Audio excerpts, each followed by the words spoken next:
Good evening and welcome to the channel's studios here in London with your international news around the world in 5.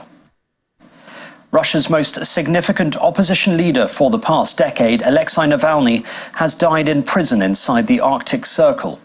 The prison service in the Yamalo-Nenets district said he had felt unwell after a walk on Friday. Seen as President Vladimir Putin's most vociferous critic, Navalny was serving a 19-year jail term for offences widely considered politically motivated. He was moved to an Arctic penal colony considered one of the toughest jails in the world late last year. 4 years ago, Navalny was hospitalized in the Siberian city of Omsk after falling ill and losing consciousness while on a flight. German officials later said he was poisoned with the nerve agent Novichok. The TASS news agency says the cause of his death is being established, but the US Secretary of State put the blame firmly on the Russian government.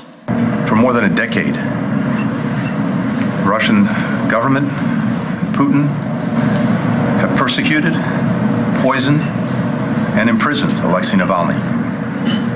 And now, the reports of his death. First and foremost, if these reports are accurate, our hearts go out to his wife and to his family. Beyond that,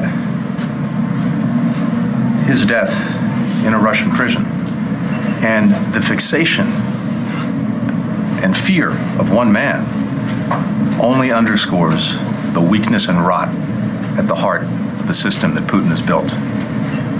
Russia's responsible for this. We'll be talking to the many other countries concerned about Alexei Navalny, especially if these reports bear out to be true.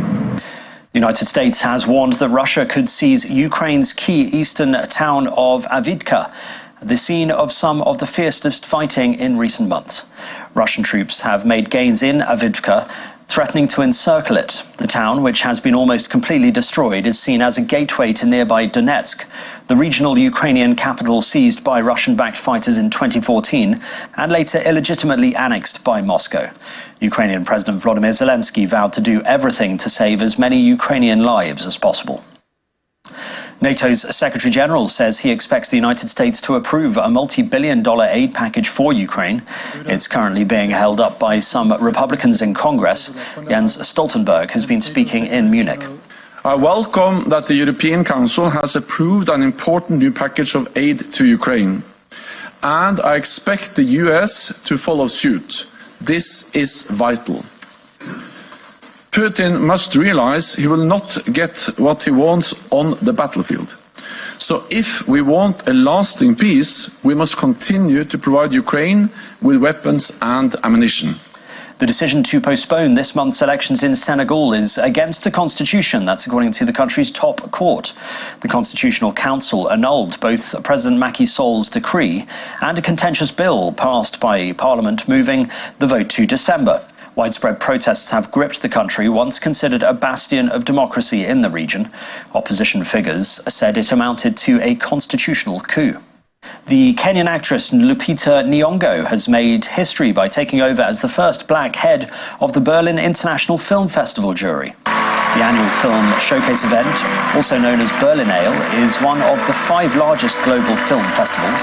The event has not had a black jury head in its 74-year history.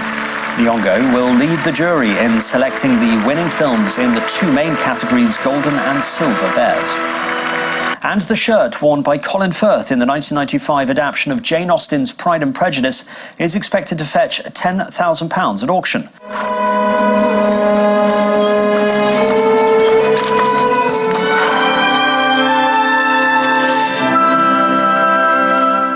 The white shirt Mr. Darcy emerged dripping wet from in a lake was central to one of the most famous scenes in television history. Miss Bennet, I did not expect to see you, sir. We understood all the family were from home, and we should never have presumed. I returned a day early. Excuse me, your parents are in good health? Yes, they are very well. Thank you, sir. Now, a costume house has announced the shirt is going under the hammer in a charity auction. And that's your international news around the world in 5. Now back to the channel's studios.